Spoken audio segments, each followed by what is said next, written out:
Hello there. Welcome into a Thursday edition of the show. So glad to have you, whether you're listening on your radio, streaming the show online at extrasports1300.com, or you've downloaded the Extra Sports 1300 app to do your listening. And that app, which is free to download and free to use, is sponsored by Diversus Health, Mental Health, and Well-Being for All. A veritable cornucopia of sports topics coming your way over the course of the program. Week 12 in the NFL, which the Broncos are going to sit out, begins tonight with the Bills and the Texans. Our coverage from Westwood One begins at 5:30. That gives us plenty of time to accomplish what at least I am setting out to accomplish, but I could use your help. If you'd like to chat with me, you can do so by calling or texting in to 719-247-1313. Want to start with the Denver Nuggets and what happened last night. There are a few Nuggets-related topics I want to get into over the course of the program, but let's start with this one. I think but more importantly, the Denver Nuggets need to learn the lessons or remember the lessons that were taught to them the last couple of years in terms of roster construction, in terms of what you can live without and what you can't. Last night, in the Nuggets' 125-118 win over the Pelicans, Peyton Watson, who is a pending restricted free agent, scored 32 points and grabbed 12 rebounds. Which, when you have a performance like that, I think it reminds people, oh yeah, he might not be a Denver Nugget for long. And then the feeling of, oh, Peyton Watson's finally starting to hit. It's paying dividends now. They're getting that ROI. Look at Peyton Watson, the way he's played. And look, last night he puts up big numbers, but he's absolutely been impactful up until last night. So the feeling about Peyton Watson, I think, just intensified after last night's game. Now, it's important to know, and I don't want to, completely bog down this conversation because I think it's an important conversation, but I will just throw out there that, remember, Jonathan Kuminga and Josh Giddey were both restricted free agents. So the idea that if the Nuggets don't give Peyton Watson a large contract, that he's gone is just, it may not be the case, because we saw with Josh Giddey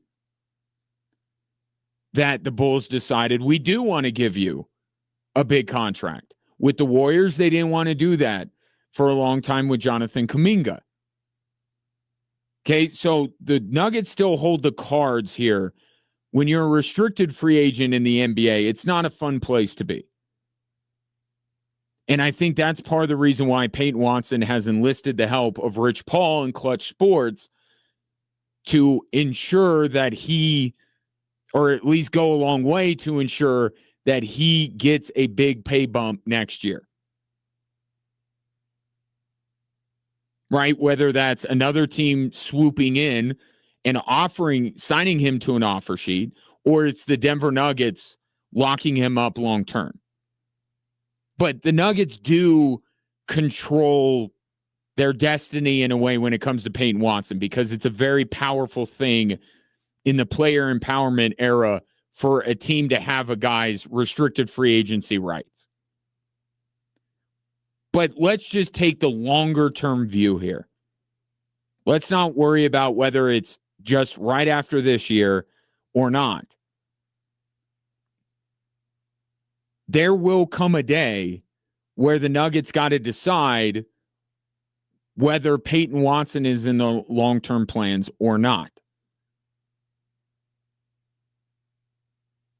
And getting back to my original statement of we have to be careful, and more importantly, the Nuggets have to be careful with falling in love with players who look really good next to Nikola Jokic. Just look at the last 3 games for the Denver Nuggets. Okay? 4 games ago, Christian Brown gets hurt. Right? The very first game without Christian Brown, who they paid, by the way. Right? They decided, despite the flexibility they gained by trading Michael Porter, they immediately turned around and gave Christian Brown not all of that money, but they signed him to an extremely lucrative contract. Okay? Which I think has a chance to age better than Michael Porter's, but I still somewhat disagree with the thought process behind it, and that's what I'm going to get into here. So Christian Brown gets hurt. First game without Christian Brown, they put Tim Hardaway in the lineup, and Tim Hardaway scores 23 points on 5 of 6 shooting from deep as the Nuggets pick up their biggest win of the season to date against the Minnesota Timberwolves. Okay? Next game after that, Cam Johnson returns from injury. We have a Cam Johnson game. Now, he's in a little bit of a different boat, but I'll loop him into the conversation because he's going to be one of these guys too. Cam Johnson has a crazy game. And no, Nuggets won the trade. Not only did they get the flexibility, but they got a better player than Michael Porter. Like, some of that conversation went on. And then last night, you have Peyton Watson. He didn't start. Zeke Naji started for David Adelman said it was because he matches up physically with Zion Williamson, which, okay, whatever you say. But that was just a piece of trivia. The main part of it was that Peyton Watson got a lot of minutes with Nikola Jokic and scored 32 points and 12 rebounds. You have to decide whether these guys are core to your future, or are they just guys that are being elevated by the best player in the world? And it's difficult. It's a difficult thing to do because you watch these guys play with Jokic and you're like, and I'll raise my hand. I'll tell you where I fell victim to this. When they let KCP walk, I said, how can you let this guy go? Christian Brown's not going to be as good as KCP. And if we wanted to get into semantics, he probably wasn't. Right? He probably wasn't better than Kentavious Caldwell-Pope. But the real impact of the Nuggets letting KCP walk and elevating Christian Brown to the starting 5 was that their bench got weaker. That was the real negative impact of losing Kentavious Caldwell-Pope. Not the impact on the starting 5. They were just fine. Even though you could say that Christian Brown may not have been as good as KCP was during the title run. But the real effects were felt in the second unit with the depth of this team. So what did Ben Tenzer and John Wallace go out and do this offseason? They traded Porter. They took a guy that looked, despite some people's complaining about Michael Porter, looked pretty good playing with Nikola Jokic more often than not, right? But they said, that is not as important to us as getting the flexibility to be able to fill the bench. And time will tell whether Cam Johnson is actually a better player than Michael Porter with the Denver Nuggets. Certainly you don't see it so far. We have to be fair to the situation and give Michael Porter credit for what he did and say Cam Johnson a dozen games in does not look better than or more important than Michael Porter looked or was to the Denver Nuggets. But time will tell. If the Nuggets decide that they have finally the seeds they have planted with Peyton Watson are now bearing fruit, And that's a hard thing to give up on. Right? You put so much time and energy, you watch these guys grow, you're invested in the development, and then when it finally clicks, you're like, man, you want to keep that guy. You want to continue to rake in that ROI. But if they sign Peyton Watson,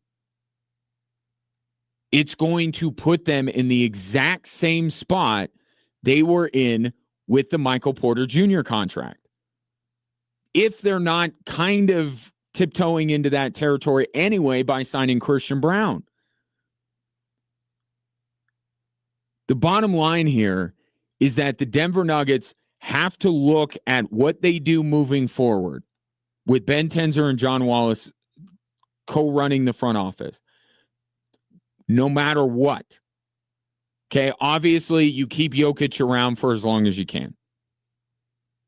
And if this Jamal Murray that you see is what you believe it, if it continues to be that way, Jamal Murray, his importance to this team is larger than most people's, right? But beyond that, their thought to me always has to be with, do we have enough depth? And if we need to let a guy go, like a Peyton Watson, in order to make sure that we open up some money to be able to sign the next Jonas Valanciunas, because, face it, I think Jonas Valanciunas is a one-year deal. I think he's gone after this year. You got to find someone to replace him, right? Not going to be easy. Tim Hardaway, how long is he going to be around? Nobody wants to go back to the Calvin Booth line of thinking, right? We'll just put young guys in there, Deron Holmes, Julian Strawther, et cetera, et cetera. Nobody wants to go back to that. But the guys that the Nuggets have now, those are veterans. They cost more. And I know that Peyton Watson ultimately is a depth guy. But if you can pay two veterans what you're paying Peyton Watson, that's better. Even if Peyton Watson looks like a better player than either of the two that you would eventually bring in. The Nuggets have to, if they want to extend their title window out, for as long as Nikola Jokic wants to play in the NBA and is the best player in the league. We've seen this. That's the thing that's right, staring us right in the face. Everything is better if Nikola Jokic can just breathe for a minute. If he could just sit down and rest without being dragged back out on the floor because the Nuggets cough up whatever lead they had. The depth of the Nuggets is actually making Jokic better. And if you have a better Jokic, which he had another monster triple-double last night, had it through three quarters, everybody else around him looks better because of the way Jokic plays. This new front office cannot fall into the same trap with the collective bargaining agreement and the financial part of the NBA the way it is now. They cannot fall in to the same thought processes that previous regimes had, which is, man, our starting five is amazing. We got to keep it together. That's the old thinking. Times have changed. So it's great that Peyton Watson had that kind of a game last night. Credit to him. Credit to the Denver Nuggets for sticking with him, for developing him. Because even in smaller roles than he had last night, he's been very good. But if this is all building up to this career year for Peyton Watson, and you know the way that Clutch Sports operates, if they're going to try and demand top dollar, the Nuggets have to be willing to say goodbye to him. Or I'll present an alternative, which I don't think anybody wants to hear, but I'll put it out there anyway. You need to trade Aaron Gordon. There's not room for both of these guys long-term on the roster. Either you go do the same thing where you elevate Brown in for KCP. You do it with Peyton Watson for Aaron Gordon. And you trade Aaron Gordon and open up flexibility. I mean, you just can't keep paying everybody. That's the harsh lessons that the Nuggets have learned in the last few years of this new CBA. You can't pay everyone. And if you're going to pay Peyton Watson, it's going to cost you somebody. And you don't want it to cost you your depth or your flexibility to be able to acquire more depth pieces. So to me, if Peyton Watson has a job long-term on this Nuggets team, it has to come at the expense of Aaron Gordon. And I told you that's a conversation no one wants to have. So what do I do with Peyton Watson in the meantime? With all of this? I start shopping him. I don't believe that Peyton Watson, as good as he's been, I don't think Peyton Watson ultimately by himself makes the difference between the Nuggets winning a championship this year or not. I start shopping him. I say, who wants his RFA rights, which, again, as I said, are very valuable. And when there's a league where players come and go as they please, to have restricted free agency rights is a big deal. I would start shopping him, and I would add something in there, because you don't just give up Peyton Watson for nothing, right? You got to sell high on this guy. If he keeps going this way, I say I don't need much in return, because my thinking, if I'm Ben Tenzer and John Wallace, is I want to keep my flexibility. That's the most important thing. I say we got this guy. We started him last night because supposedly he's a good physical matchup for Zion Williamson, and he proceeded to score 0 points. I say you want Peyton Watson, and he's a RFA. You control him past this year. Take Zeke Najee's contract too. The Nuggets have tried 8 different ways to be able to unload the Zeke Naji contract. The only way they're going to do it is if they give something of real value to someone else. And Peyton Watson at a low number this year with restricted free agency coming up after the season, maybe, I'm not saying it gets it done, but I'm saying maybe this presents you another avenue to try and dump the contract of Zeke Naji. And if you do that, not only do you not have to pay Peyton Watson, now you have Zeke Najee's contract off the books. So to me, the most significant development out of last night and Peyton Watson going off like he did was that maybe his trade value goes up to the point that you can finally get rid of Zeke Najee's contract, be leaner and meaner, and have more flexibility moving forward to continue to replenish the depth, not by drafting and developing, but by going out and getting the next Jonas Valanciunas, the next Tim Hardaway. 719-247-1313.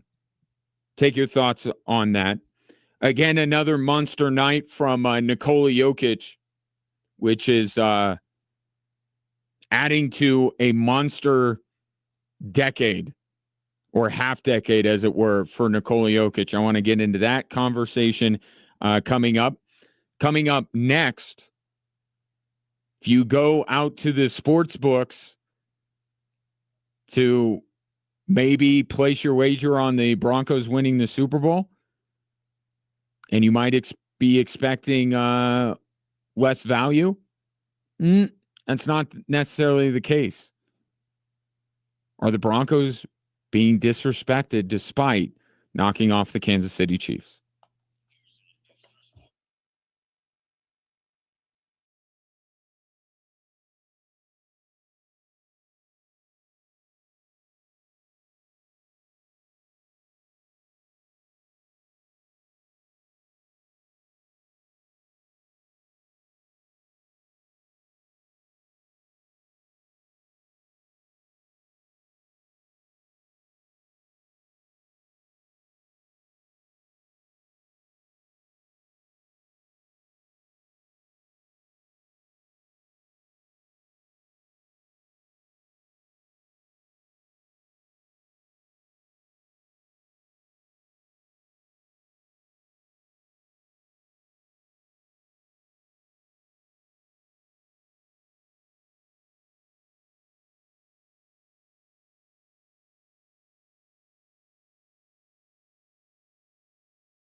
Want to alert you about something we're doing tomorrow that you can participate in person or remotely.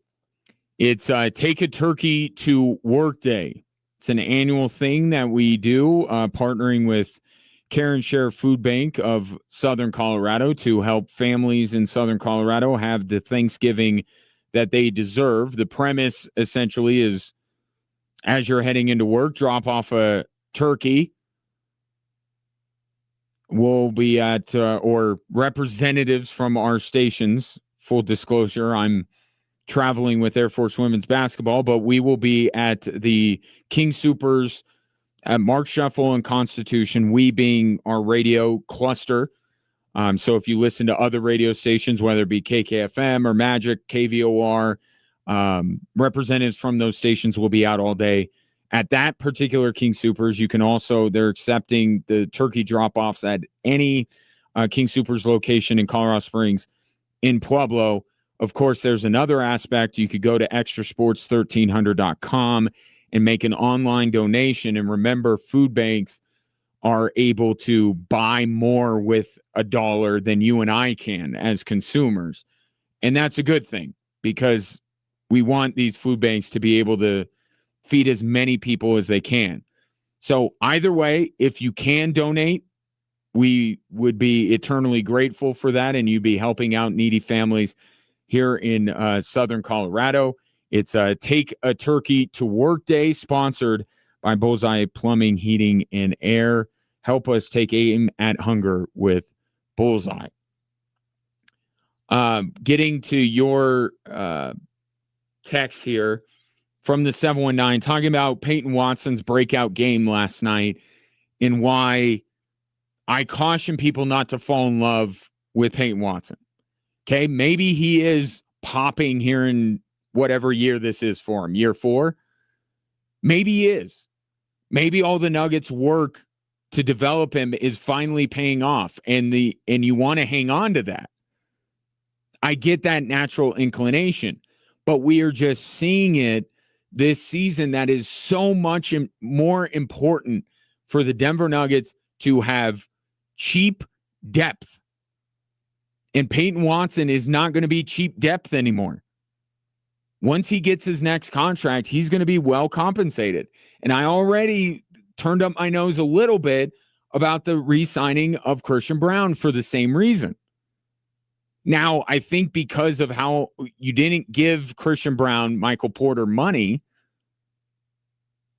so it has a chance to age a little bit better, but it's again, the thought of, because I did this with KCP and I said, oh, how could you bear losing this guy? Starting 5 last year wasn't the problem, right? Same thing here, right? You got to be wary of a guy who looks really good playing with Nikola Jokic. And I've even questioned Jamal Murray a little bit in that regard. Now that he's healthy and fit and playing at a high level, it's like, okay, he's a little bit different. As long as he keeps in this vein of form, I'm not going to bring up the idea of trading Jamal Murray. And I really don't want to give up Aaron Gordon if I'm the Denver Nuggets. Can't pay everybody. And if you can use Peyton Watson to unload the Zeke Naji contract, I consider it, even if it's this year. This coming in from the 719, you asked the age-old question in all of sports, Kaufman. Are the Nuggets just filling a jersey, or do they have a keeper in Watson? Well, I think it's the middle ground. Because I do think that with the impact that Peyton Watson has made this season, even before last night, I look at him like, oh, finally, Peyton Watson's hitting. You want to keep that guy. So in that way, he is kind of a keeper. In an ideal world, you would hang on to him. But the NBA is not an ideal world right now for a variety of different reasons. Right? We don't need to get into all of them. Maybe we can get into some. over the course of the program, load management, rash of injuries. Adam Silver saying you just need to watch the highlights, all of that kind of stuff. So the NBA right now is not the ideal world in a variety of ways. I'm just talking about how punitive this new collective bargaining agreement is, this salary cap structure. I would love for the Nuggets to keep Watson and keep him in the role that he has, not last night, but when the team's fully healthy. Because part of the reason why Peyton Watson, I think, looks good before last night was the fact that they're not leaning on him as much with the second unit. He's a part of it, but now you have Valanciunas, you have Bruce Brown, you have Tim Hardaway. So I would love to keep Peyton Watson on the Denver Nuggets, but I'd love to keep Peyton Watson on the Denver Nuggets at the price he is now. And even if he deserved more money, which he probably does, I'd love for the Nuggets to sign him to that. You can't. You just can't. So I guess in that way, he would be more the former in saying this is another guy that playing with Nikola Jokic looks really good. And therein lies the wrench in my plans for the Denver Nuggets to finally be rid of Zeke Naji's contract by pairing him with Peyton Watson. Don't you think other teams are thinking the same thing I am? Same thing you are? Are we going to get 32-12 Peyton Watson? No, we're not. No, we're not, because we don't have Nikola Jokic. So I don't know if the Nuggets can actually finally be rid of Zeke Naji's contract by simply pairing him with Peyton Watson in basically a salary dump. I kind of doubt that they can. But if Peyton Watson continues to be productive, maybe it presents another way that Ben Tenzer and John Wallace can kind of package it up and try to sell somebody on taking on Zeke Naji's contract. But you can't pay everybody. And I applied it to Christian Brown. They paid him anyway. Okay. If it just stops there, you're probably okay. Peyton Watson's the next guy. Cam Johnson's the guy after that. Can't pay all of these guys. Under the previous collective bargaining agreement, the Nuggets could, and they did. And Josh Kroenke has talked about it. The timing of them winning a title and the desire of everybody, you and I included, for the Nuggets to simply run it back coincided with the institution of these new financial rules. That means if you pay a lot of people a lot of money, you're only going to have about 5 of those guys, and then it's going to be scraps on the rest of the team. You just can't operate that way now.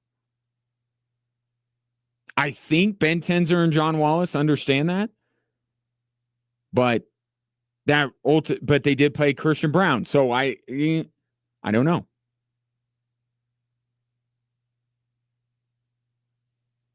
But look, good on Peyton Watson.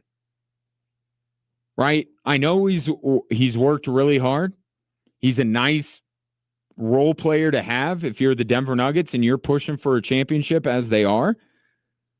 But all of this stuff about the timing of him switching agencies to Clutch Sports and now him having this huge breakout game, this all it's trending in a direction of Peyton Watson wanting all the monies, and the Denver Nuggets should not be entertaining that idea.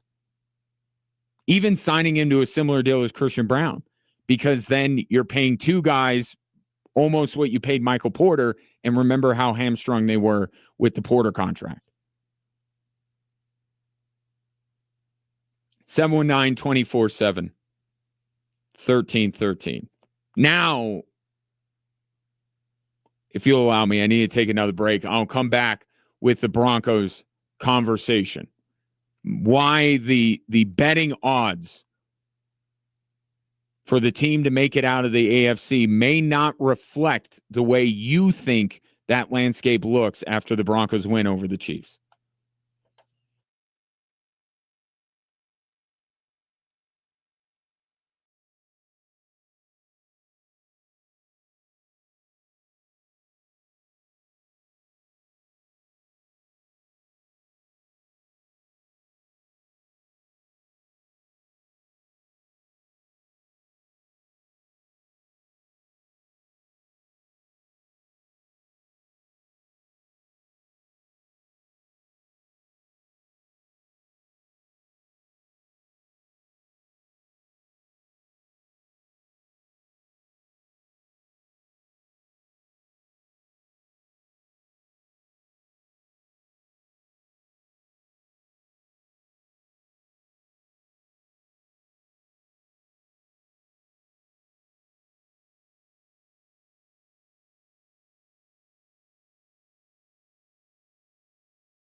Get a jump on your holiday gift giving with the Louisa Graff Black Friday giveaway.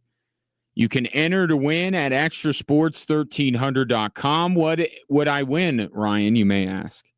How about a sterling silver lab-grown diamond pendant and earring set from Louisa Graff Jewelers? Entries close on Wednesday, November 26th.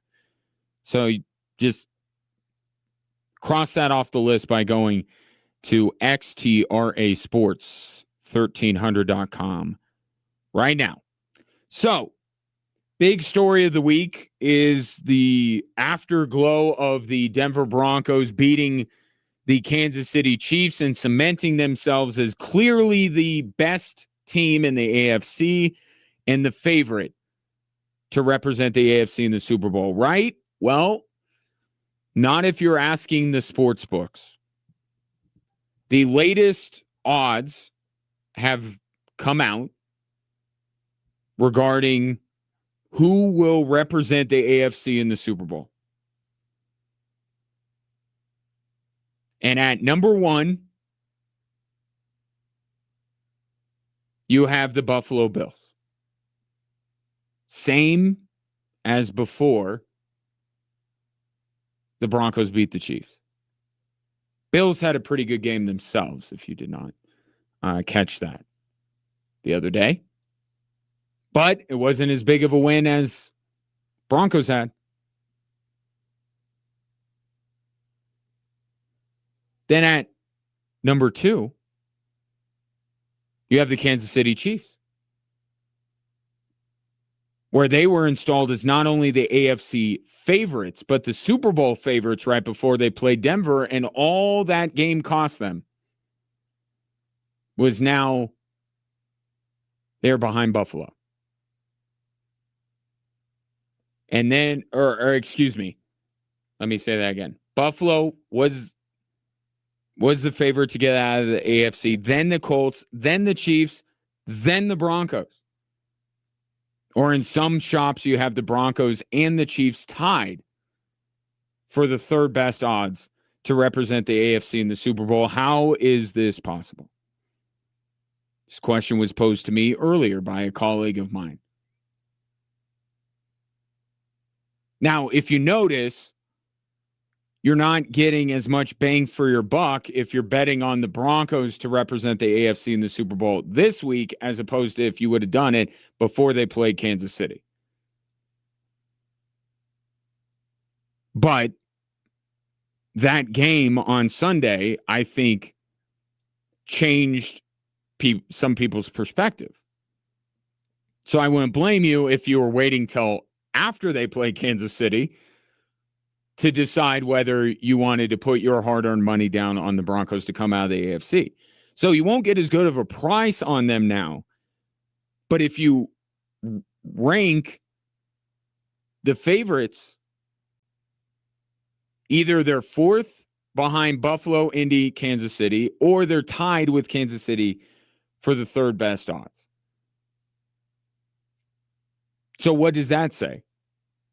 Perspectives may not have changed as drastically as they seem to around here. And I think that's why I would remind people, as I reminded a colleague of mine today, that what they think is going to happen is only one part of why odds are the way they are. There is another force that drives these. It's money. It's the money they have coming in. And just a bunch of Broncos fans in the state of Colorado pulling up their favorite sports betting app and putting down money on the Denver Broncos is not enough to move the market. Now, the market has moved, but it moves because of what is happening nationally. And I don't know if you noticed the national conversation after the Broncos beat Kansas City. Kind of felt to me more Kansas City related than Denver related. Maybe I'm not watching the same shows that you are.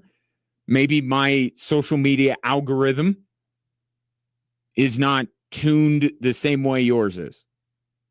But I saw a lot of national talking heads, which usually sets the national direction. Not saying it's the right direction by any stretch, but what's the national conversation? I think that has more of an impact. And all I see is people on Fox Sports and ESPN talking about what that game means to Kansas City rather than what it means for the Denver Broncos.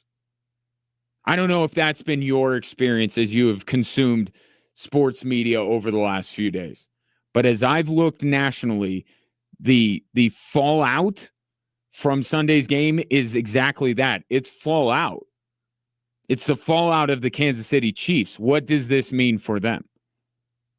And you could have a problem with that if you want. That's your right, because, you know, the Broncos winning is a big story.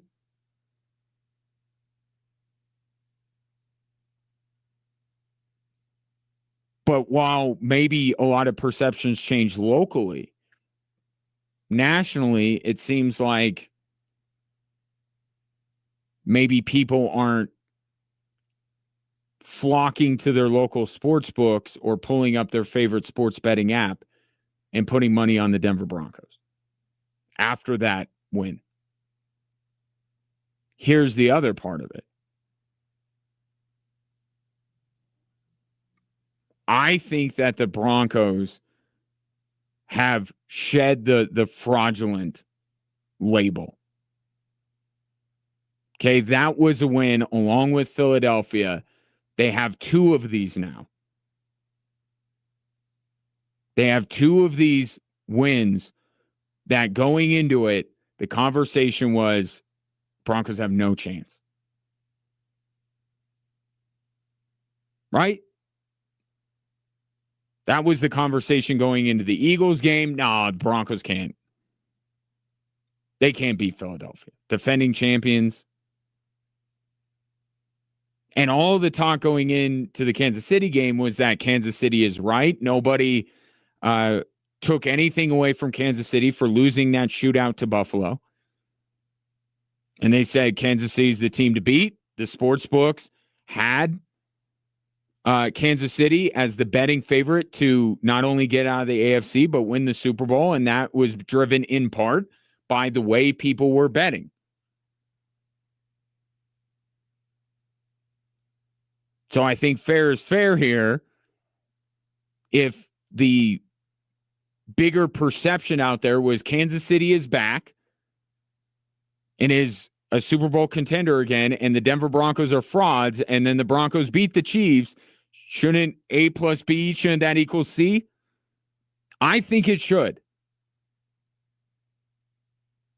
Now, the Broncos aren't my favorite quite yet to get out of the AFC. I still have some questions, so I suppose I'm somewhat in line with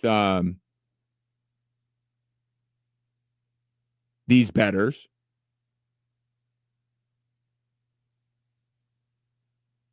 But but not for the reason that I think bettors are still maybe not buying into the Denver Broncos, if that makes sense.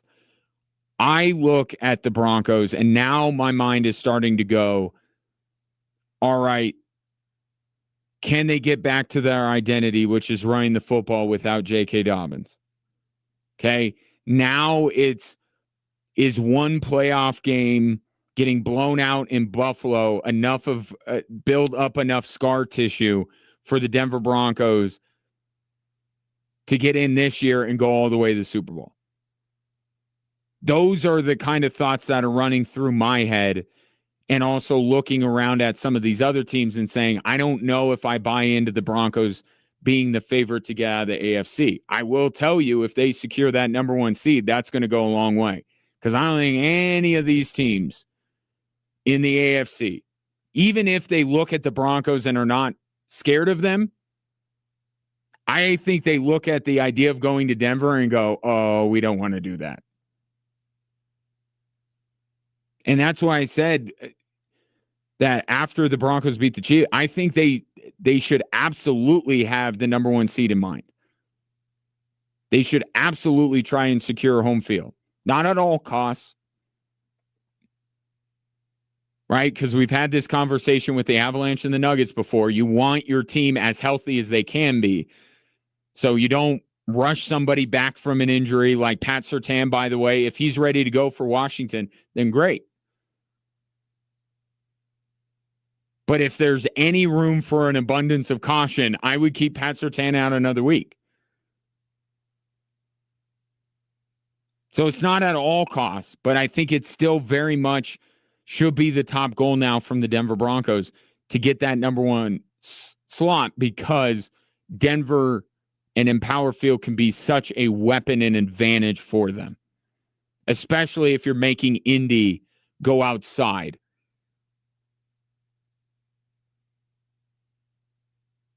Or you're playing in better elements than Buffalo would present or Foxborough would present. Because that's the other thing, is that Denver might get a little nasty around playoff time in terms of the weather, but it's not but it has a decent chance of being better than the forecast in Foxborough a particular weekend or Buffalo a particular weekend.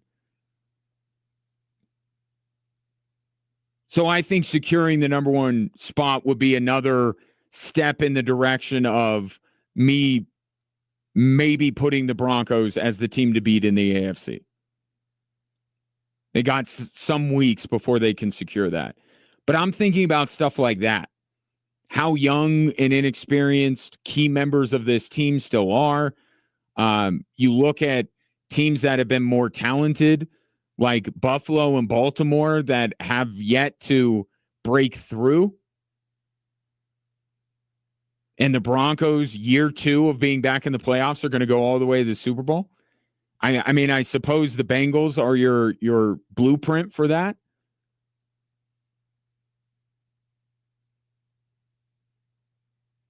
But I don't know yet if Buffalo is in the mix, if Kansas City ultimately ends up in the mix. I don't know. In playoff time, it's a different conversation. But I think a lot of people nationally still look at Sunday as being more of a referendum, like, oh, maybe we bought too much into Kansas City. And I don't think that the Broncos have shed that possibly fraudulent label yet. Nobody's really outright saying it, but I think a lot of people across the country are still thinking it. I'll ask you if that's where your head's at. Any part of you still think that what the Denver Broncos are doing is less than genuine? And would you have them coming out of the AFC if the season ended right now? 719-24-7, 1313. Coming up next, are we living in the era of Jokic?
Hour 2 on this Thursday. Glad to have you. Appreciate you watching the show on our YouTube channel. Also on various other social media platforms like X, Instagram, and Facebook. Anywhere you go, anywhere you consume sports content, we are there at XTRA Sports 1300. While you're there, like, subscribe, follow, drop a comment. We would appreciate all of those things. I would appreciate all. I don't know who the royal we. I would appreciate it. 719-247-1313 is the way you could call or text into the show. Last night, the Denver Nuggets beat the New Orleans Pelicans, and one of the surprises of that game was Peyton Watson scoring 32 points and pulling down 12 rebounds. But what wasn't surprising was that you got another monster Nikola Jokic performance. He had a triple-double before the fourth quarter even began. His final numbers in 34 minutes, he scores 28 points, grabs 11 rebounds, dishes out 12 assists, 9 turnovers. And with that, according to NBA crazy stats and co-signed by the Nuggets themselves, Nikola Jokic now leads all players this decade in points, rebounds, assists, and steals. And he is the first player in NBA history to lead a decade in 4 of the 5 major statistical categories, blocks being the only one where he is not. So it begs the question, doesn't it? Is Nikola Jokic the player that defines this decade? And my answer to that is he will be. And why I can't say he is, and I'm more speaking future tense, is because I think the 2020s have also been very LeBron-centric, which is not dissimilar from other decades in NBA past. For the player that reigned in one decade to bleed a little bit over into the next decade. Right? The NBA conversation is very much centered around Jokic, but also still very much centered around LeBron James halfway through the decade. But I went back, and you could say, the way I look at it is there one player by himself? Are there 2 players that are on the same line? Or is there one with kind of a supporting actor, if you will, a headline and a sub-headline? You go back to the 60s, I think it was Bill Russell. That was Bill Russell's decade. But right underneath him was Wilt Chamberlain. But a lot of the Wilt conversation ultimately led you to Bill Russell conversations because it was the rivalry between the two of them, and Bill Russell got the better of Wilt Chamberlain time and time again. So I would make Bill Russell the headline in the 60s with Wilt Chamberlain as kind of the sub-headline. Then you go to the 70s. I think that was a decade owned by Kareem Abdul-Jabbar. And I don't know if there was a second player. Maybe you could tell me at 719-247-1313. But I would make that decade Kareem's decade. Then the 80s come along, and it's Bird Magic. You can't have one above the other. It has to be both. It has to be Bird and Magic. Same line. Then you get into the Jordan era, which was the 90s, or the Jordan's decade, however you want to phrase it. Then you go to the 2000s, and I would put Kobe, because Kobe, remember, got the last laugh in that decade over Tim Duncan. But Tim Duncan would be like on the second line. But I think the 2000s was Kobe's decade. At the beginning of it, it was Kobe and Shaq. And at the end of it, it was Kobe winning a title with Pau Gasol. Then the 2010s was LeBron. And I would, just because I think Steph deserves to be mentioned, I would put him on the second line, but it's very much similar to the Wilt and Russell conversation, except Steph did beat LeBron. But ultimately, when you talk about Steph, it's hard not to talk about LeBron, right?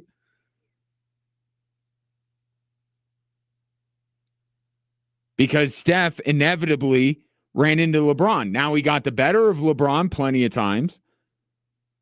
But you talk about Steph and you talk about that Warrior dynasty, and LeBron is a character in that story, a big time character. He's the antagonist in that story. But I think the player of that decade, in terms of accomplishment, numbers, but also conversation, was LeBron. Now, I think Nikola Jokic, when all is said and done, when 2030 rolls around, hopefully not a day too soon, but when it does, I think we'll look back and we'll say this was Jokic's decade. But right now we're getting a little bit of remnant of the LeBron decade, the LeBron era, if you want to call it that. I separate decades and eras, and I'll get to why here shortly. But the LeBron decade has kind of spilled over into the 2020s. He did open this decade with a title, if you recall. But it did come at the expense of Nikola Jokic, right? They went through Jokic to win that title. So maybe it's Jokic is on the top line and LeBron is on the bottom line, and soon LeBron will be removed from it. He will keep his decade, which is the 2010s, rightfully so. And this will be Jokic's decade. But you even look, Kareem played with Magic. So the Kareem decade spilled over into the Magic and Bird decade. Kobe won to begin the 2010s. Right? So there was a little bit of bleed over from the Kobe decade to the LeBron decade. So I don't know that you could say it's just Jokic. I think right now, 5 years in, you're talking Jokic with LeBron being on the second line there. But by the end of this decade, I think Jokic is going to own it.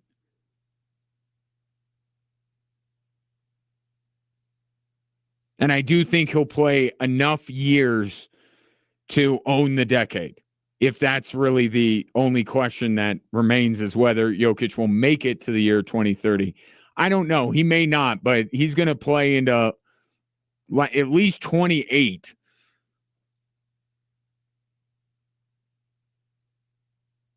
He'll play to 30. Come on. What's he going to do? The horses will always be there. Let's stop saying Jokic is going to get out as soon as he can. But I think you have to say that this decade will ultimately be owned by Nikola Jokic, and maybe by himself.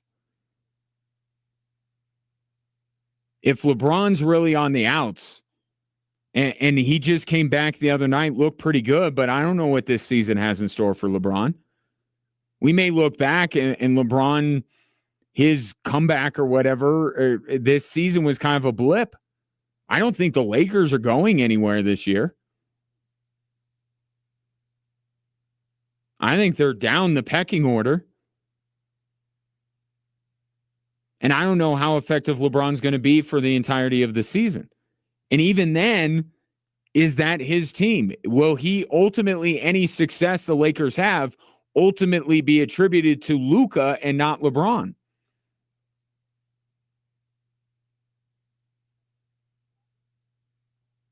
So while I still think you have to mention LeBron in there right now, as each day goes by, it will become more and more Jokic's decade. And again, you could, Kobe, where's Tim Duncan? Right? You can label it big headline, the Kobe decade, but Duncan's right there, right? It's hard for you to talk about the 2010s and not bring up Tim Duncan. It's hard for you to bring up the 2010s, even though you can give the 2010s to LeBron. You feel like you want to mention Steph. Do you want to mention anyone else in the 90s besides Jordan? No.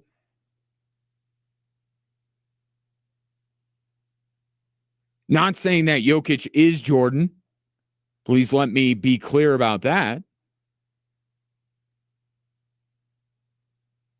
But Jokic might have a decade in the end all to himself, like Michael did in the 90s. Now, it won't just be stats, right? He'll have to win. And whether it's another MVP, whether it's certainly got to be another title. It has to be. He has to get at least one more to own this decade. Because if 2 years ago was his only one, a lot of other teams that are going to hoist title championship trophies, and who knows if we might get a certain team in the Sooner State winning multiple. But trying to look into my crystal ball, I do think that the Nuggets win at least one more title with Nikola Jokic at some point. And I doubted that he would win another MVP, but I got back off of that stance. Still leaning no, because most of the NBA audience hasn't arrived yet. It is November 20th.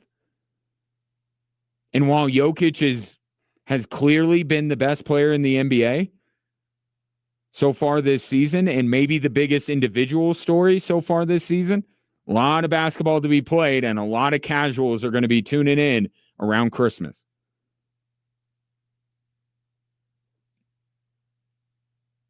And if Jokic can keep this up, he's got a shot, but no, I still look at Luka. And that was the guy I said over the summer.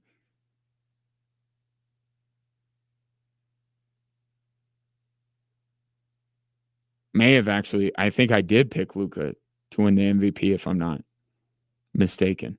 I have it written down somewhere.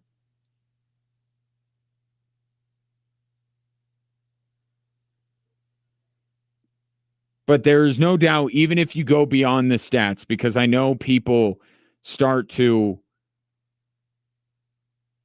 say, oh, it's just all numbers driven and it's just stat accumulation. And what about this other stuff? Well, he has a championship. He has a finals MVP. He has 3 MVPs, and it's 5 years in. Right? There's no other player that can put their accomplishments, statistical or not, against Jokic and win. Right? And even when you talk about the last 2 MVPs that Jokic did not win, who did Shea and Embiid beat out? What was the conversation? Shea versus Jokic, Embiid versus Jokic. So even if he hasn't won the MVPs, he's been squarely in that conversation. This has been his decade, more so than anybody else. And I think ultimately, as LeBron, fades into the cornfield, it will even become clear that this is the decade of Nikola Jokic. Now, he might end up having the decade to himself like Jordan did in the 90s, but Nikola Jokic does not have an entire era like Jordan does. What era are we living in that Nikola Jokic is the most important figure in? Tell you that coming up next here on Extra Sports 1300.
The 2020s have certainly been Nikola Jokic's decade as he leads all players in points, rebounds, assists, and steals.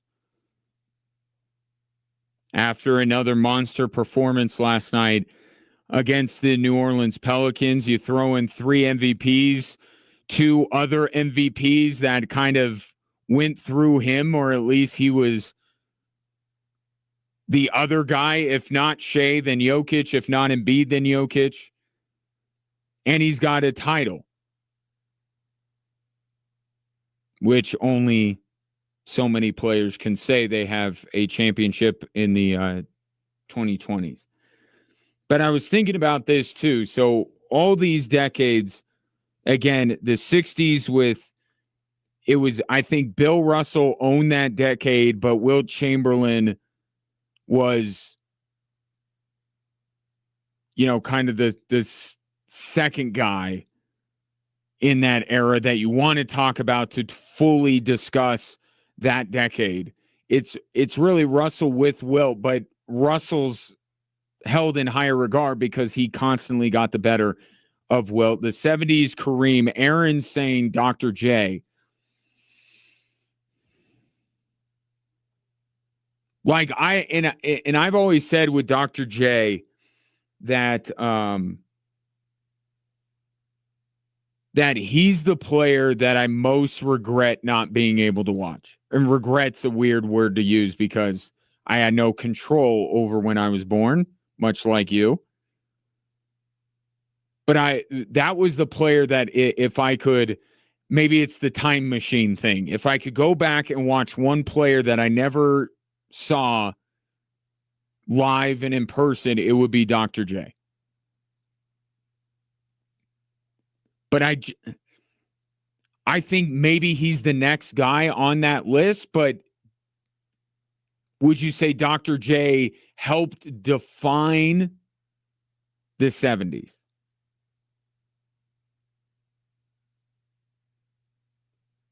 But Kareem was definitely the guy and define that decade. Then you have Bird Magic, always on the same line, not one above the other. They went back and forth, that whole thing. Then you had Jordan all to himself. That's definitely one. I may entertain Dr. J for the 70s. I will entertain no other suitors for the 90s. Jordan needs to be the only name in that decade. And we just move on to the 2000s, which I think overall was Kobe's decade, but Duncan deserves to be mentioned. LeBron, it was his decade in the 2010s, but let's give a nod to Steph Curry. And I think right now it's Jokic's decade, but I still think there's a lot of LeBron on this decade.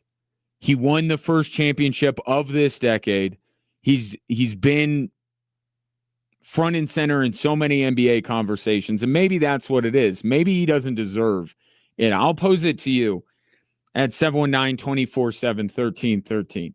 He did win the first championship of that decade, but how much is when we're talking about the criteria for giving a player a decade, is it really just because LeBron is talked about and you look, because it's not really accomplishment, is it? They haven't sniffed the finals after they won in the bubble. LeBron hasn't been in the MVP conversation. Now he's done things statistically in the decade of the 2020s and with his, now playing in his record-breaking season and playing with his son.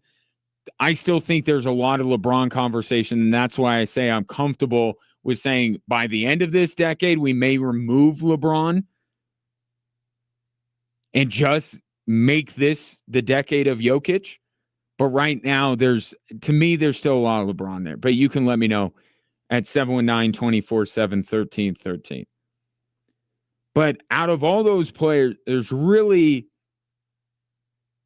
only one that gets an entire era, which may last a decade, it may not. Jordan's the only one that has an entire era. All of these others, as I'm looking at as far back as I can intelligently speak on basketball, I think Jordan is the only guy that defines an entire era of basketball in the NBA. That's the era is, I think, where you start to rope in more characters. Anything before the 80s,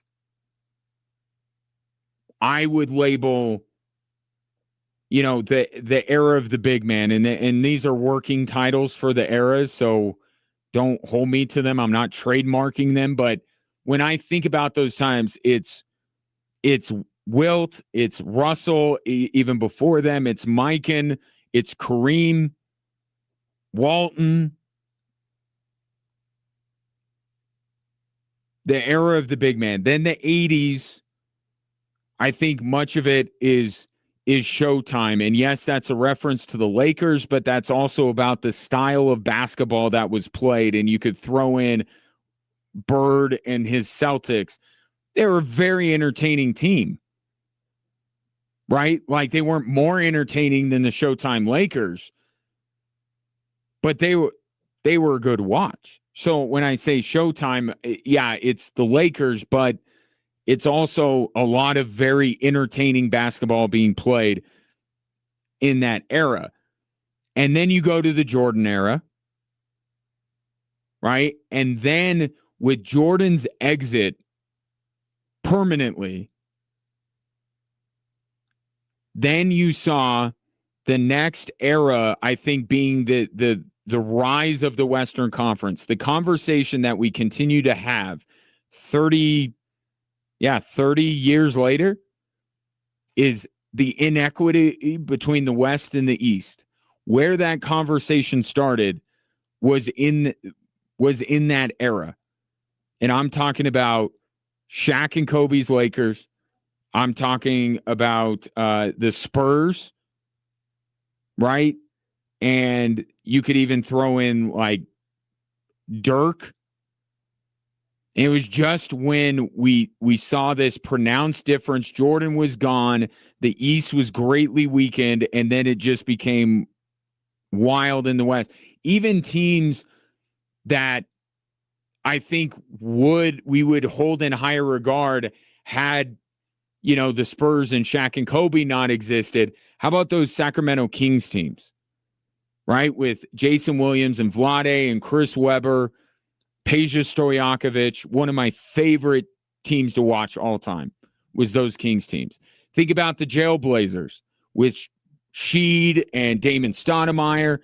That was a team that you felt like in a different time maybe could have won a title, but ran into, obviously, very famously, Kobe and Shaq, just like the Kings did time and time again. But that was when the West was like, it was all there, and the East was an afterthought. Then, and this can be largely attributed to LeBron James, he's the player of the 2010s. The 2010s defined by super teams, right? Ones that LeBron created, ones that were created because LeBron created one, right? That was the way to build. You got to get all these stars together. Even the Warriors, who were very much built organically in the quote-unquote right way, added Kevin Durant, which I would argue puts them in some nebulous purgatory because because of their financial maneuvering that they did, they could just straight afford Kevin Durant as a free agent. This wasn't Kevin Durant going to his agent and holding out and all that. He was a free agent. His contract was up. He decided where to go. Warriors had the money. It wasn't constructed like the Heatles were, right? It was constructed in a different way, which was slightly more acceptable. But in the end, yeah, they were a super team. And now you have this era that Nikola Jokic being the player of the 2020s, He's the face of it. But this global invasion, and I really like that name, and I like it for two reasons. Because one, it does speak to the number of foreign-born players that are in the NBA. We're talking about right now the NBA having to manipulate the format, even though they're trying to give us what we want. We want USA versus the world. And we're out for blood. We want the international players to embarrass the American players, to allow us, so we can kind of change our perspectives on the game of basketball. More on that in a minute. But the NBA is having to manipulate this a little bit. Oh, we're going to have multiple teams. Why? Because straight up USA versus straight up world, not going to end well for Team USA, right? So it's the number, it's Giannis, it's Jokic, it's Luka, but it's also the global invasion of the international or the European style of play. And you see it certainly with the international players, but even last night, if you're watching the Nuggets game, didn't Derek Queen remind you of somebody? Now, around here, we have a head start on Derek Queen because we watched Derek Queen in the Terrapins knock out, allegedly, the CSU Rams from the NCAA tournament. So we knew a little bit about Derek Queen before the general populace. But last night, Derek Queen had the best performance of his career with Nikola Jokic on the floor and playing the game very much like Nikola Jokic. Jokic was asked after the game how much he likes Derek Queen's game. He's good, he's good. He has some moves. He's definitely crafty. He's unorthodox. Great touch around the rim, feel for the game. He's a really. It's good to see somebody different. It's good to see somebody different, but more. I guess now you would say that Derek Queen is different from the majority of NBA players the way he plays, but it's quickly becoming more normalized. And I think the reason why Nikola Jokic likes what he sees from Derek Queen is because Derek Queen does play the game of basketball very much like Nikola Jokic. Not as good as Jokic, obviously. But he looks a little like Jokic when he plays the game of basketball. And unorthodox, I think, would be a good word to describe it. But you have others. You have Alperen Şengün, who coincidentally will be playing against Jokic tomorrow night. And you have this guy in Portland named Yang Hansen. And he and Queen, same draft class. Two of the more shocking developments on draft night were the Pelicans drafting of Derek Queen and the Blazers taking Yang Hansen.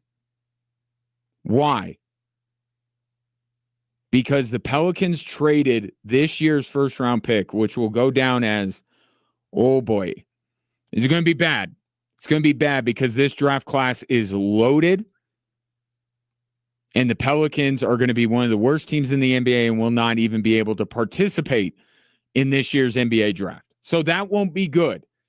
But it will make Pelicans fans feel better if Derek Queen becomes a poor man's Nikola Jokic. But they gave up a future first-round pick so they could secure Derek Queen. The Blazers turned heads because nobody had Yang Hansen going that high. But why did Joe Dumars make the trade so he could get Derek Queen? Why did the Blazers, in some people's minds, reach for Yang Hansen? Because both of them play the game like Jokic. Both of them remind you of Nikola Jokic when they play. Teams are now looking for the next Nikola Jokic. Alperen Şengün has been called Baby Jokic. Yang Hansen has been called Chinese Jokic.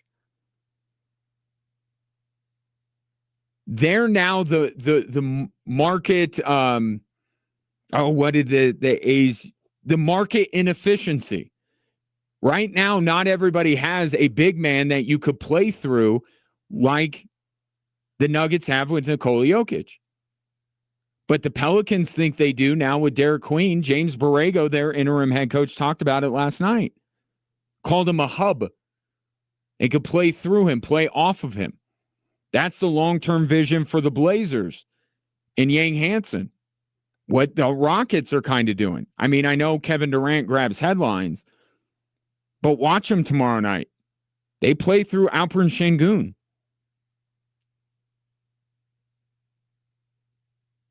So you're seeing younger players come up that are maybe built a little bit different, maybe not as gifted, athletically, maybe can't run and jump as high as some of their peers, starting to take some things from Jokic's game and saying, well, I can add that. And you have some players starting to emerge that if you squint and tilt your head, you can kind of see the same kind of movements that you see with Nikola Jokic. Nikola Jokic was also asked last night about a generation of players that are coming up, emulating him and playing the game like him. Yeah, why not? I mean, if it feels good, to leave a mark behind you and players look up your playing style and want to copy. I think it's cool. He thinks it's cool. And make no mistake about it, just like I said, we're only halfway through the decade that Nikola Jokic has owned.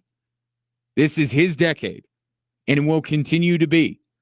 But we will also see, just like the Jordan era or even the Jordan decade, in all of these decades, how many kids grew up wanting to play like Larry Bird or Magic Johnson? How many kids grew up wanting to play like Michael? Well, one of them played the decade right after him in Los Angeles. Right? Kobe Bryant is the most Jordan-like player that we have had since Michael Jordan. And some people are trying to push Anthony Edwards into that, and I see it. But I think we got to wait a little bit. So now we're seeing Nikola Jokic be the influencer for another generation of basketball players, especially ones that aren't in the United States. I don't know how much. I mean, that's why the Derek Queen story is so cool, because he's American born, grew up in this country, and has clearly at one point during his basketball career started watching Nikola Jokic and said, I'm going to take some of that for my game. But internationally, how could Jokic not be the guy that you're trying to emulate? But I think also, too, it's not just playing the way that Nikola Jokic plays, because let's be real about it. There are some gifts that Nikola Jokic has in terms of his height that not a lot of basketball players growing up have. There is the Luka of it all. Luka, built like an NBA player, but he's not as big as Jokic is. But also this, when I talk about this era being the global invasion, it's also the invasion of the global mindset of fill up every category on the stat sheet. Affect the game in so many different ways. Let's be honest about Michael Jordan. He is the GOAT. He will always be the GOAT. I will entertain no arguments to the contrary. Jordan was a scorer and a defender. Now, once in a while, he'd hit Steve Kerr or Paxson, but he wasn't known for his passing. Same with Kobe Bryant. Kobe Bryant wasn't a guy that you said, wow, look at him. He's filling up every column in the stat sheet. And that's the way an entire generation of American basketball players came up. Good that Kobe and Michael both had defense in their game, because a lot of kids maybe don't prioritize that like they should and understand that that was as much a part of Michael's game as his scoring, and same with Kobe. But we had an entire generation of American basketball players growing up that, on the offensive end at least, all they want to do is score. And then these European players come over like Jokic, and they actually probably want to pass more than they score. They want to assist more. They want to rebound. They want to do all these other things. I think that's the staple of this era. It's just that Nikola Jokic is the player you think about first, and he's emblematic of the era, and he's also inspiring the next generation of basketball players. His decade, maybe not just his era, but he's going to be the player most known for this era of the global influence on the game. And it's funny, too, how these eras play into one another, because the Jordan era led to this era, didn't it? The Jordan era ending led to the next era, which was the West being insane every year, with these all-time great teams going up against each other even to get to the NBA Finals. So the Jordan era ending gave way to the next era, but also the Jordan era led to the popularity of the sport overseas, which got a bunch of young people in Europe into basketball because of Jordan. But they started teaching the game their way. And now that's what you're seeing. So what does this all add up to? In summation, this is all an argument for Michael Jordan being the GOAT, because I am further demonstrating his influence on the game, something that LeBron does not have or never will. 719-247-1313.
try to get to some of these text messages on the topic of basically it's a two-part topic. One is Jokic the player of the 2020s. When you think, and we're only halfway through, but when you think of this decade so far, is Jokic the preeminent player? And then is this the era of the global invasion that Jokic is the face of? That the world is maybe not depth-wise, but certainly top-line talent-wise is beating the U.S. right now?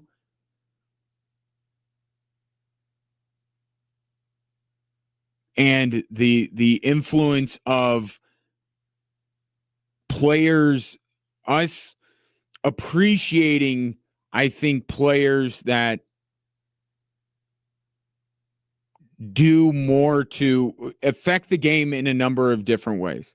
We all grew up idolizing Michael Jordan, or at least watching Michael Jordan, or at least people of my generation, right? And we all wanted to be like Mike. And what was that? We'd all try to be cold-blooded killers on the court, take every big shot, take every shot, to be honest, try to dunk, and it was optional, but lock in defensively. Like, that's what we should have taken also from Jordan. I don't think many of us did. We just wanted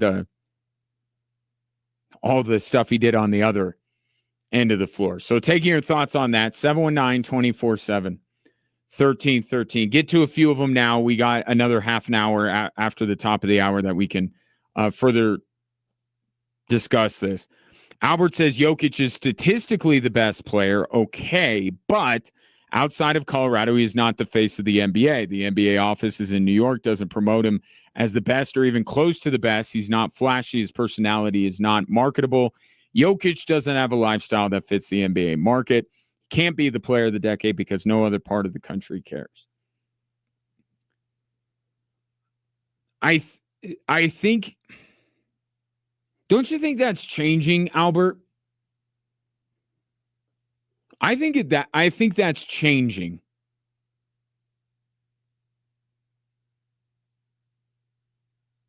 I think there was a long time where you were absolutely spot on correct.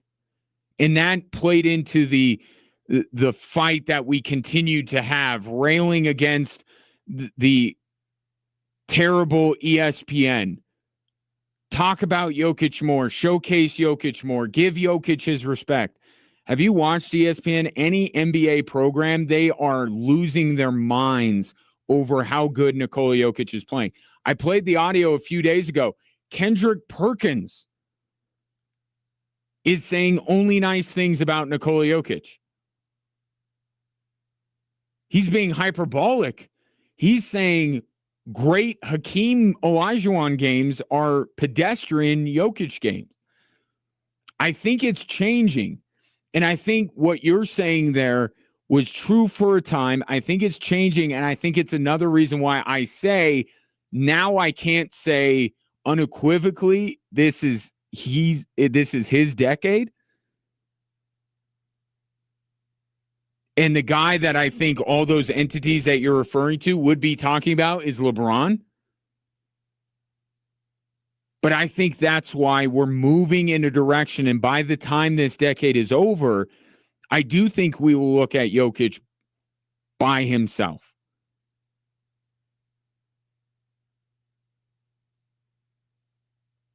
And it's like he's the player of the decade. But Aaron pointed this out earlier. He's got to win another title. Right? I believe in what I'm saying, and I think I'm going to be proven right. But if Jokic wins just one,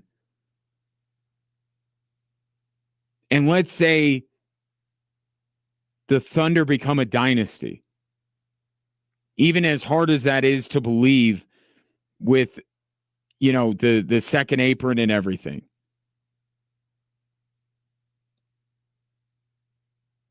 As great as the Nuggets are playing, there's a stupid Thunder, and I say that with tongue firmly planted in cheek because give them all of their credit for being the defending champions that they are. But the only team in basketball that is playing better right now than the Denver Nuggets is OKC. And if Oklahoma City parlays this into back-to-back titles, 3 and 4 years, I think the conversation might change.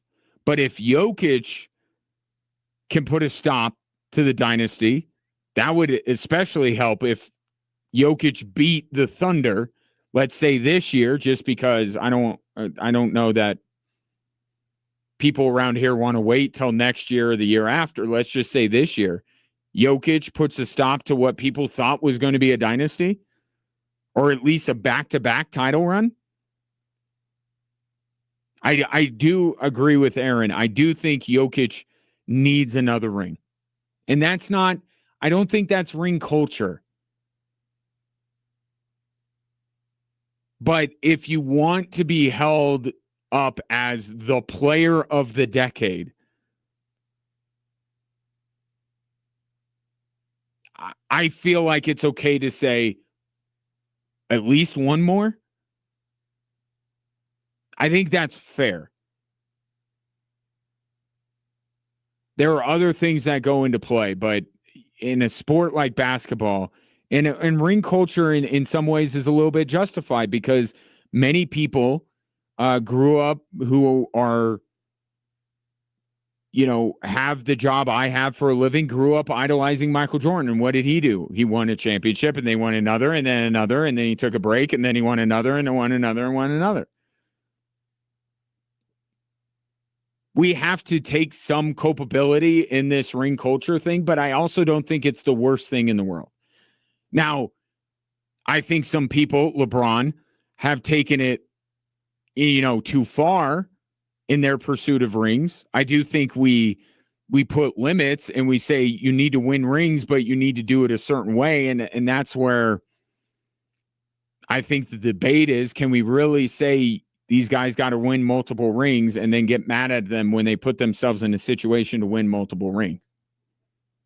Right? But I do think it's fair to say that if you're going to talk about all-time greats or the player of a decade, that they should have more than just one of the 10 titles that are handed out that decade. I think that's fair. Some other really good texts on some of the eras I laid out. We'll get to those if I don't karate chop my microphone again.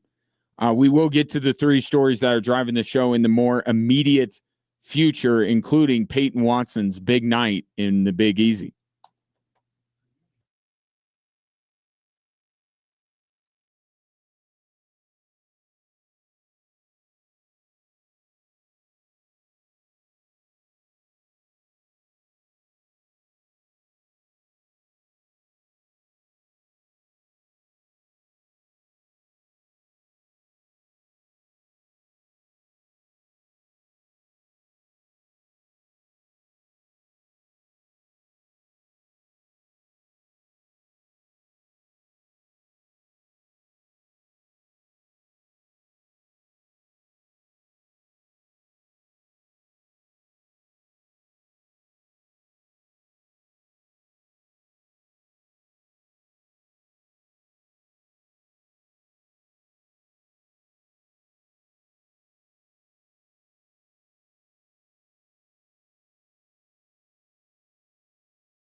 Hello there. Final half hour of the show, Bills and Texans, coming up at the bottom of the hour. Broncos going to sit this one out this week 12.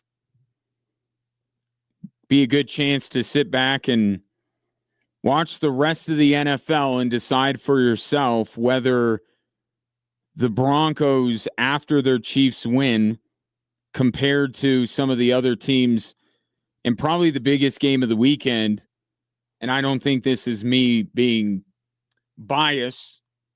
I think a lot of people would label the Colts-Chiefs game as the most significant game of the weekend. But even if you don't look at it from the Chiefs' perspective, don't you want to see the Colts and what they can do? So that's what the bye week provides. And then we'll come back next week and see if anything's changed in my opinion or yours about the Super Bowl candidacy, as it were, for the Denver Broncos. But Bills, Texans, obviously the Bills being one of those teams that's very much in the Super Bowl conversation coming up at the bottom of the hour. Your thoughts in the meantime at 719-247-1313. You could call or text into this show. And perhaps you have a thought on one of the three stories that are driving this show.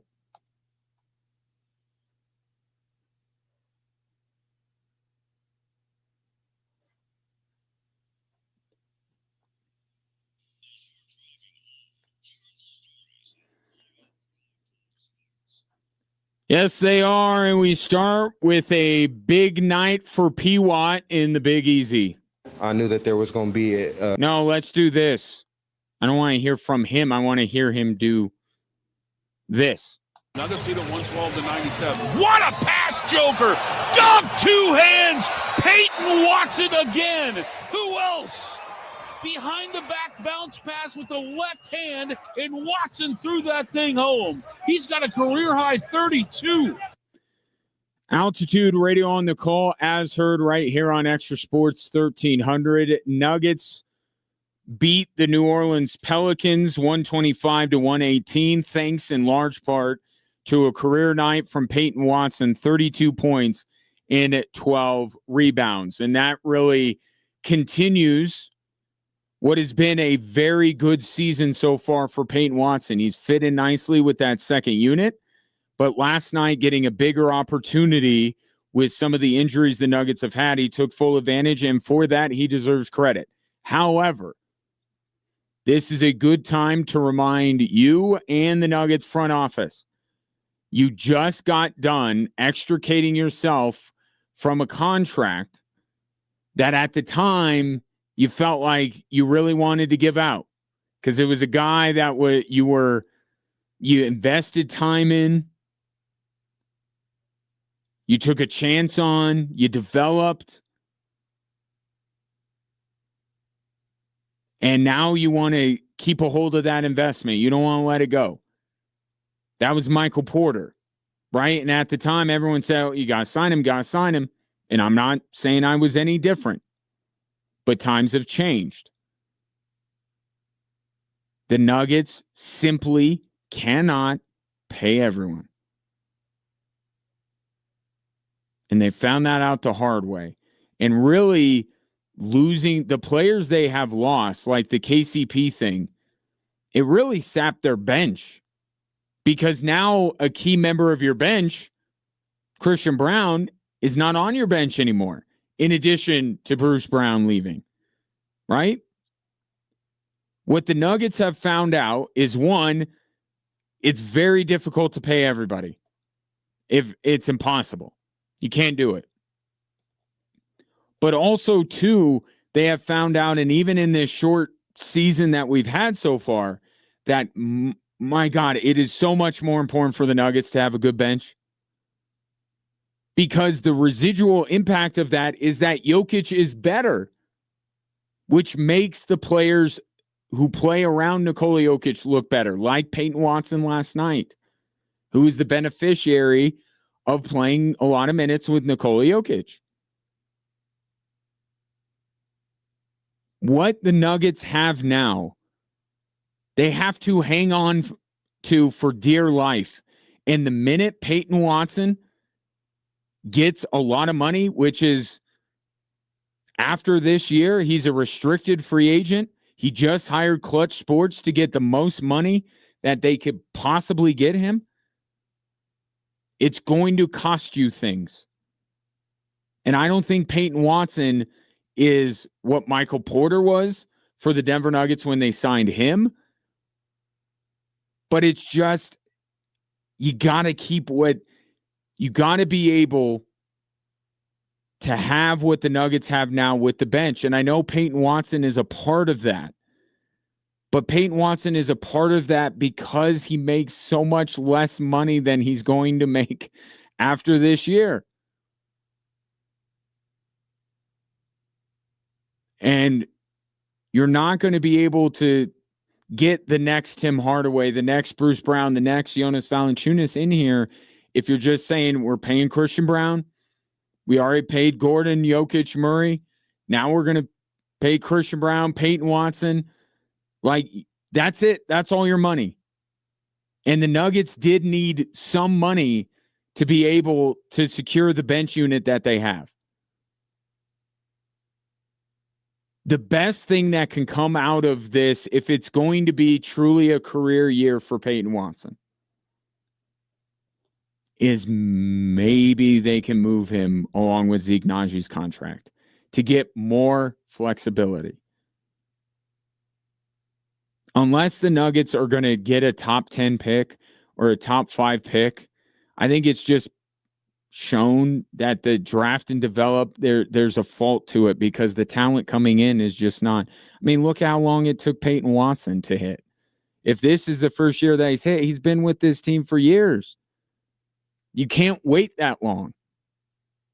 And if you're drafting in the 20s or in the 30s, you're going to get players like Peyton Watson that are going to take years. And it didn't work under Calvin Booth. And I think that Ben Tenzer and John Wallace should avoid that if they can help it. And they can help it by not falling into the same trap that they kind of did with Christian Brown. Don't fall in love with your players that get to play next to Nikola Jokic. You really have to scrutinize and you really have to decide, is this guy super valuable to our team or is he just playing really well because he's with Nikola Jokic? Watch that game last night and tell me it's not the latter for Peyton Watson. He's been good in the role he's had devoid of Jokic, but why did he score 32 and pull down 12 rebounds? Mostly because he was playing with Jokic. You need to keep the flexibility to be able to bring in the next Hardaway, next Valanciunas. You cannot, I'm just saying now, you can't pay Peyton Watson. You can't. I think there will come a day where they might regret paying Christian Brown, but at least they're not paying Christian Brown and Peyton Watson or paying Christian Brown, Michael Porter money. The bottom line is you can't pay Peyton Watson. You just can't. So what do you do with him? I shop him. And I see if this is another avenue for the Denver Nuggets to be able to finally be rid of Zeke Najee's contract, which gives them what? More flexibility. But a good game from him. Good on him. But we just went through this for the last few years. You got to be careful overvaluing guys that get to play with Nikola Jokic. Speaking of, here's story number 2. Yeah, why not? I mean, if it feels good, to leave a mark behind you and like players look up your playing style and want to copy. I think it's cool. Nikola Jokic speaking about the next generation of basketball players that kind of play like him. One of them was on the floor last night, Derek Queen. You have Alperen Şengün, who the Nuggets will play tomorrow. You have the Blazers drafting Yang Hansen, whose closest player comparison is to Nikola Jokic. there are more and more players that are popping up every day that have taken notes from Nikola Jokic, that have modeled part of their game after Nikola Jokic, which adds to what the other piece of Nikola Jokic last night, which is with another triple-double. He now leads all players in the 2020s in points, rebounds, assists, and steals.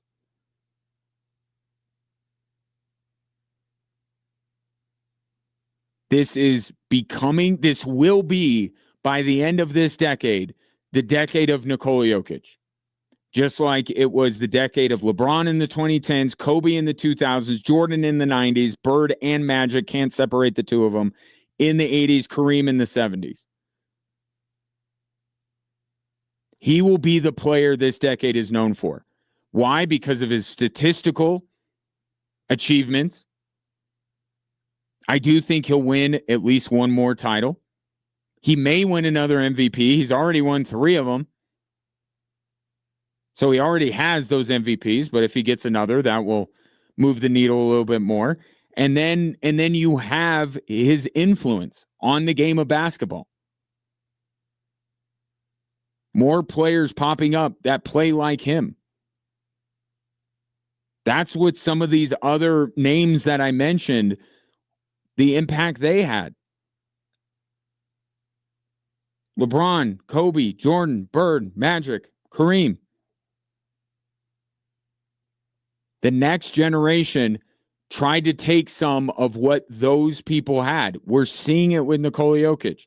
This is not saying that you got to put Jokic above any of the guys I just listed. But by the end of this decade, you will put him above every other player that played in the 2020s. And his impact on the next generation is going to be a part of why. Now let's go hyper local for story number 3. Some news from the Colorado Springs Switchbacks, bringing Stevie Echeverria back for the next 2 years, midfielder. Now this is a player that Alan McCann, the new head coach of the Switchbacks, specifically brought up when he joined me on the show yesterday as a player that embodies what he wants his teams to be in Colorado Springs moving forward. He wasn't the only one. Juan Tejada was another one. But he talked specifically also about Stevie Echeverria and kind of let the cat out of the bag that Stevie was coming back, but now today the club has made it official, a 2-year deal for Stevie.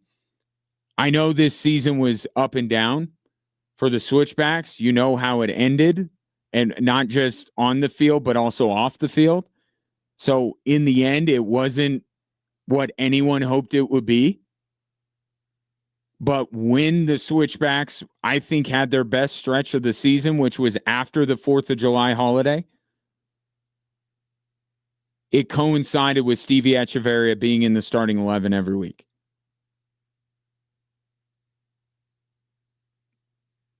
I think it was Stevie and it was Quincy Huerman going on a heater. Those were 2 of the big reasons why I think the Switchbacks really got going in the middle of July.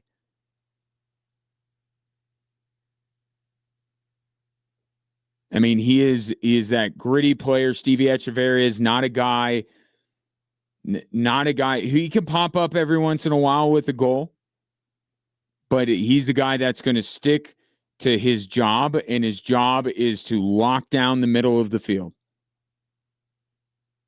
from a defensive standpoint. And that's the kind of player that Alan McCann wants on his team moving forward. So why go out there and search for the next Stevie Echeverria when you already have one in-house? So very important. I think, look, I don't have inside knowledge, but Alan McCann spoke to this both yesterday and in his quotes to that the team put out. They have other guys coming back. They have other guys that they are going to sign. So when these signings get rolled out over the next few weeks, it is consequential. It is important. It is setting a tone for what the offseason will be, who you announce first. I don't think it's just Stevie's the first guy to sign on the dotted line. I think it is very intentional that Stevie is the first guy mentioned of, hey, guess who's coming back? Under new head coach Alan McCann, this seemed to me like a must. And great to see Stevie back. Great culture guy, important role on this team. And he'll be in Colorado Springs for the next 2 years. 719-247-1313. Get to the remaining text messages before Bills and Texans at the bottom of the hour.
Don't forget, tomorrow, take a turkey to work day, where we are partnering with Bullseye Plumbing, Heating, and Air to help gather food and donations, turkeys specifically, if you want to be on brand for the day and the season, to donate to Care and Share Food Bank of Southern Colorado so they can make sure as many families in our community as possible have the Thanksgiving that they deserve. So, few different ways for you to give. You could drop off a turkey at any participating King Soopers location in Colorado Springs and Pueblo, which I believe is all of them.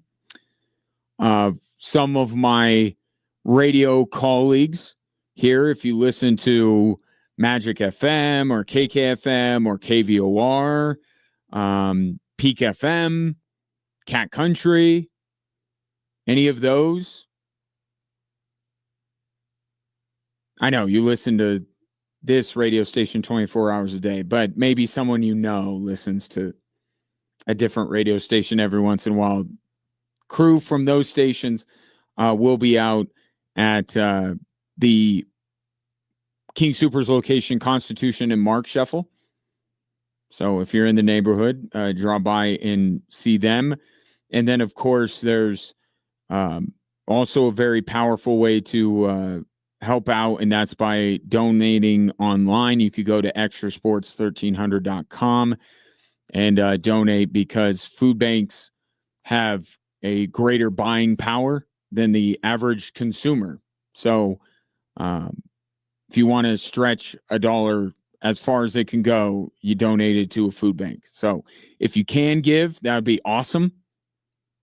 We'd be very grateful, and I know the folks at Care and Share would be as well. So that's tomorrow, Take a Turkey to Work Day. More information, all the information you need at extrasports1300.com. Let's get to a couple of texts here. We got Bills Texans momentarily. This from the 719. What if you called the 90s, the Jordan era, and the Dream Team decade? But couldn't we just say, I mean, let's look at it for what it is, not to diminish anybody on the Dream Team. Wasn't it Michael? Like, really? Like, wasn't that a part of Michael's story? In The Last Dance, it was Michael. People were there to see Michael. So I don't want to diminish, Bird and David Robinson and all these guys, because Stockton, Malone, there are other players in every decade, right? Every decade doesn't just have one guy. But can you tell the story of that decade by simply saying Jordan? I think you can. The Dream Team was a huge part of it, but the Dream Team, it is Michael. It's kind of like, Wilt Chamberlain, one of the most significant players of the 1960s, of course, but he kept running into Bill Russell. So Bill Russell kind of gets the decade. It's kind of his. Bird and Magic were too back and forth to just give it to one guy. Kobe Duncan, I think there's an argument. Even with Steph, you're still talking about LeBron. Even if Steph bested him. I think the Dream Team certainly was a big aspect of that era and of that decade. But ultimately, I put that under the Jordan umbrella. This from the 719. I hear what you're saying. I mostly agree with everything, but the one thing that I've had a hard time with is LeBron, because he broke off and had to create super teams to win championships, whereas the Joker did not. Now, but because you're right, let me be clear here. So are you saying that you have a hard time making the 2010s LeBron's decade? Because that also fell under the super team era. And I'm not saying every era has to be a good era. Does Taylor Swift have a not so good era? I guess I should not ask. I'm not going to I'm not going to Jade Barron anything today. I'm not going to get on those people's bad side. I'm just saying not every era is a great era. You may look at an era and say, like the steroid era in baseball, terrible. It's bad. At the time you loved it, but after the fact, bad. Super team era was, I don't think, the NBA's best moment, but it was what that era was defined by. And the player who was the face of the super team, LeBron James, was the best player, most significant figure in that decade. And when I say that LeBron is still milling about in the 2020s in that conversation, it's not because of necessarily that many accomplishments, but he's still very much a part of the zeitgeist. And I don't think Jokic is dominating all the conversations. There's still a lot of LeBron in there. Good conversation. Glad it always makes me feel good when you guys latch on to one of these topics and we can have a back and forth about it. So I very much appreciate that, as well as your patronage. Even if you didn't reach out, just listening or watching the show is greatly appreciated. I will be traveling tomorrow for women's basketball. That is on Saturday. And plus we have Air Force hockey early in the day tomorrow. So I guess enjoy your weekend. Coming up next, Bills Texans on Extra Sports 1300.